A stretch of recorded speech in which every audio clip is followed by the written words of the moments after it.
Hi, everyone. Welcome back to English Companion, the podcast where learning English is easy, real, and fun. I'm your host, Rose, your English teacher and friend. And I'm Peter, your learning partner.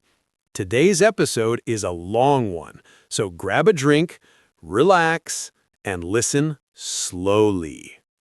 That's right. We're going to talk about three big things: happiness, stress, and purpose, topics that everyone can relate to.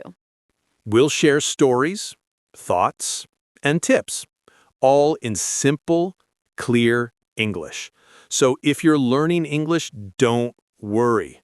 We'll speak slowly and naturally. Let's begin. Take a deep breath and let's talk about life. Let's start with the big question. What is happiness? Wow, that's a hard one.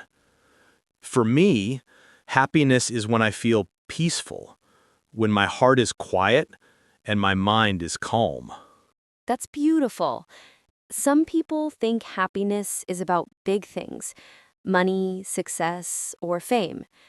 But real happiness is often in small moments, right? Yes! Like drinking coffee in the morning, hearing your favorite song, or spending time with someone you love. Exactly. We often chase happiness as if it's far away, but it's already around us. True. I used to think, I'll be happy when I get a better job. Then I got that job and still felt stressed. That's so common. Happiness isn't a destination, it's a way of traveling. Nice quote. So, how do you find happiness, Rose? For me, it's about gratitude, being thankful for what I already have. When I wake up and say, "Thank you for today," my day feels lighter. That's powerful. Sometimes we forget to be thankful for the simple things: our health, our family, our freedom. Exactly. Gratitude turns ordinary moments into joy. Okay, let's move to the next topic: stress. Peter, do you get stressed often? Oh, yes, definitely. I think everyone does. Sometimes it's work deadlines, sometimes personal problems. Same here. Stress is part of being human, but too much stress can hurt us, physically and mentally. Yes, I feel it in my body. When I'm stressed, I can't sleep well, I eat too much, and my back hurts. Exactly. Your body keeps the score. It remembers stress even when your mind tries to ignore it. So, what do you do when you feel stressed? I stop for a moment and breathe. Just slow, deep breathing. It really helps. Then I ask myself, can I control this? If yes, I act. If no, I let it go. That's wise. I usually go for a walk or listen to music. Music helps me calm down.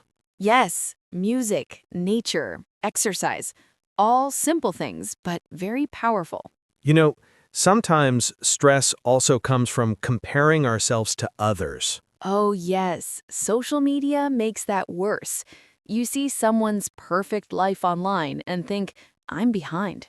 But we forget, people only post their best moments, not their real struggles. Exactly. Never compare your real life to someone else's highlight reel. Work stress is something everyone talks about. Long hours, low pay, difficult bosses. It's not easy. No, it's not. But I think stress isn't always bad. A little stress can push you to grow. Yes, like good stress. It helps you stay focused. Right. It's called eustress, the kind of stress that motivates you. But when it becomes too much, it turns into burnout. Burnout. Yes, I felt that. You feel empty, tired, and even small tasks feel too big. Exactly. And the scary thing is, burnout doesn't happen in one day. It builds slowly. So, how can we avoid it? Rest, boundaries, talking to someone. We are not machines. We need to recharge. That's true. Sometimes, even one good night's sleep changes everything. Yes, sleep is the best medicine. Now let's go deeper. Purpose. Why do we do what we do? That's a big question.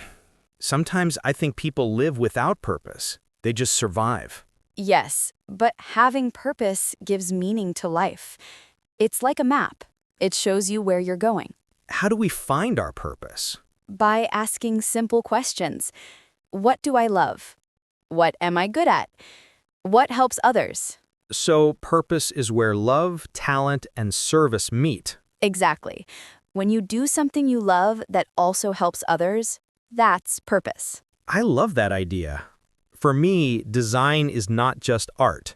It helps people communicate. That's beautiful, Peter. Purpose doesn't have to be big or famous.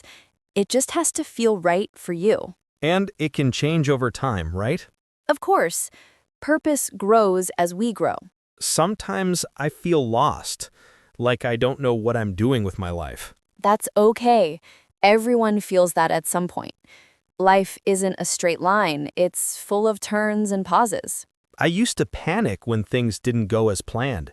Now I try to trust the process. Yes, sometimes not knowing the answer is part of the journey. And even pain teaches us something. Exactly. Every mistake, every failure, they guide us closer to who we are. Let's talk about something practical. What small habits make you feel happier or calmer every day? I'd say journaling, writing my thoughts, and going for a short walk after work. That's great. For me, it's morning gratitude and drinking water. Simple, but they change my mood. Also, talking to friends helps. Even one short chat can lift your spirit. Yes, humans are social beings. Connection heals. I believe helping others is also a secret to happiness. I agree. When you help someone, you forget your own problems for a while. Exactly. Kindness is powerful. It spreads like light. And it doesn't have to be big. A smile, a kind word, or a small favor can make someone's day. Yes, the world needs more kindness. So, Peter, after all this, what have you learned about happiness and purpose? That happiness isn't something you find, it's something you create. And purpose isn't about being rich or famous, it's about doing something meaningful. That's beautiful. I've learned that happiness and stress are both part of life. We can't remove them, but we can learn to dance with them. I love that. Dance with life. Of course, purpose grows as we grow. Sometimes I feel lost, like I don't know what I'm doing with my life. Yes, life is not about control. It's about flow. Thank you so much for staying with us through this long episode of English Companion. We hope this conversation about happiness, stress, and purpose gave you new ideas and also helped you practice your English. If you liked this episode, don't forget to like, comment, and subscribe to English Companion. We release new English podcasts every week, slow, clear, and full of real conversations. Until next time, keep smiling, keep learning, and keep growing. And remember, your life has meaning. You are enough. See you in the next episode, friends. Bye for now.